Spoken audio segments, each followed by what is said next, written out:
United States Army reveals new devices to clear enemy minefields. This is the M3 device, better known as the Snake. A tank pushes the 400-foot Snake and its 5,000-pound explosive charge into the field. To blast a path by detonating the enemy mines, machine gun bullets from the tank explode the M3's charge.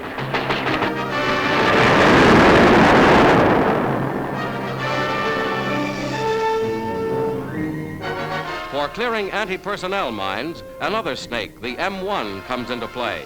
Its charge is propelled into the minefield by a jet motor.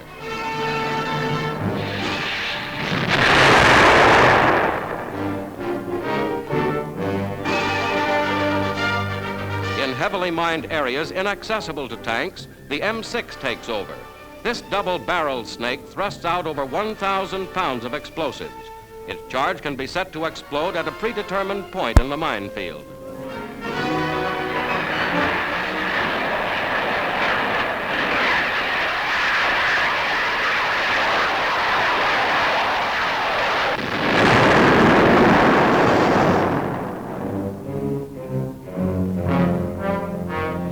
Another M6 starts on its sizzling way. Skimming over the land, it heads for a lake. But this projectile is amphibious and crosses water hazards with ease.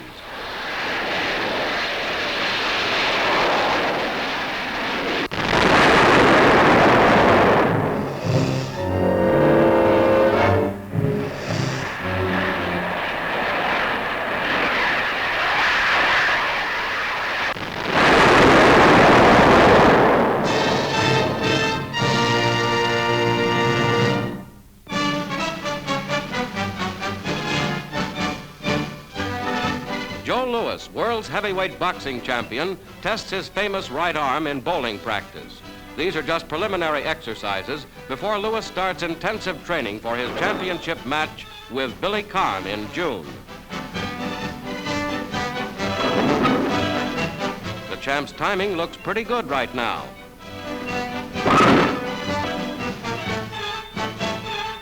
At Hot Springs, Arkansas, challenger Billy Conn takes to the road to harden leg muscles, then into the gymnasium to work on timing his punches.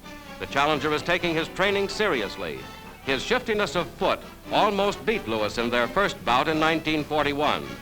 This easy-looking exercise is really torture, but it's guaranteed to reduce the waistline. Conn is working hard for his second chance at the title. Last time, Lewis knocked him out.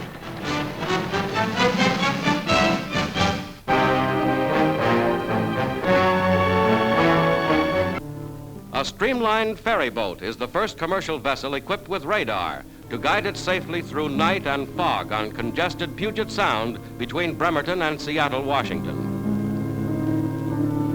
The magic eye that set the Navy's course of victory in the war is now at work in the post-war world, showing the way through dangerous fog-bound waters.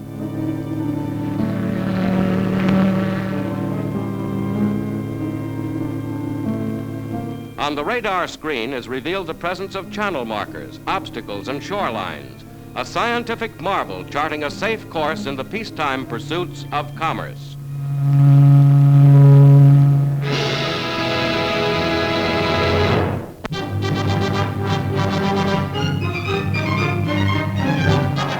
Past Sugarloaf Mountain into the harbor of Rio de Janeiro steams the mighty new aircraft carrier Franklin D. Roosevelt, a United States goodwill ambassador to the inauguration of Brazil's new president. The maiden voyage of the world's biggest carrier is a mission of diplomacy.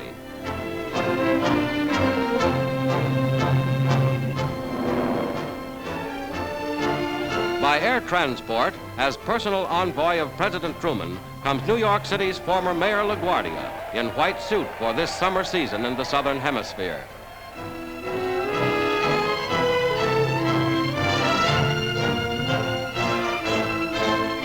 Guardia holds a press conference in Portuguese with a little help from an interpreter.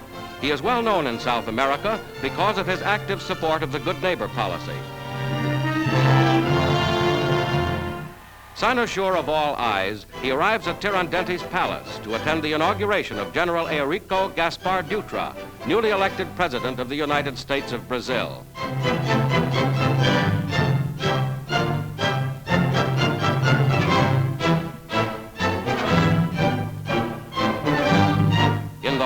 Congress, for the ceremony of General Dutra's induction, are gathered diplomats and officials from all over the world.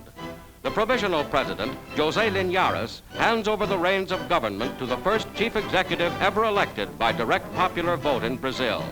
One more honor for the Republic's distinguished soldier.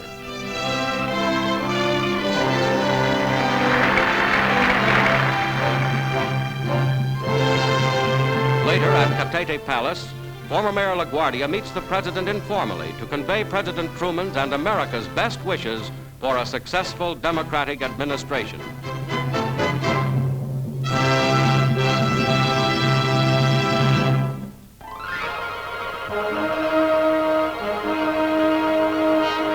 Florida's sponge fleet, the largest in the world, resumes full post-war operation. At the sponge beds, divers prepare to reap a rich underseas harvest. This single fleet of less than 200 boats takes a $3 million cargo each year out of the Gulf of Mexico. Working 150 feet below the surface, divers range wide areas to rake in the sponges.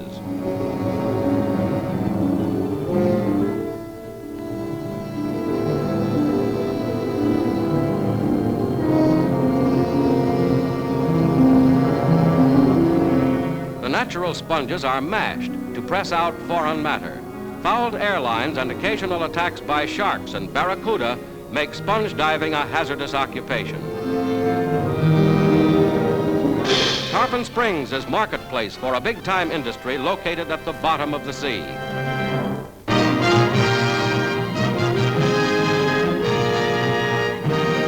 In much of Europe today, this is the setting brought to pass by the heedless greed of Nazi overlords who pillaged the country and brought down upon its people the terrible burden of war. Cities like this in Czechoslovakia are what the displaced persons of Europe are coming home to. Every day they return, bringing with them what small hopes have survived the hell of Buchenwald and Dachau. The degradation stripes of prison uniforms are often the only clothing they possess. Hope of liberation kept them alive for 6 years, but their great need is for food and clothing.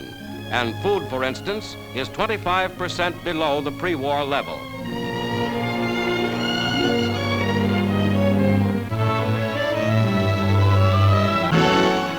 Distribution, another problem, is expedited by the United Nations Relief and Rehabilitation Administration using United States Army trains and trucks. Because Europe will depend until her next harvest on outside help, President Truman has directed drastic conservation of American wheat, fats, oils, and dairy products, the return of some wartime rationing to America if necessary, and an increase in export to needy peoples. American military transport, enlisted by UNRRA to aid in its reconstruction program, gives first priority to the delivery of medicine, for where there is need of food and shelter, there lurks disease.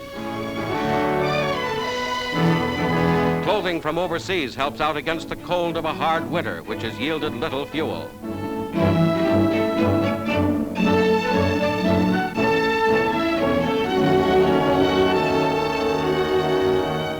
UNRRA distribution stations face the fact that if they fail, the heavy hand of misery will fall upon millions of innocent people who survived the war and now face the hard reconstruction period of the peace.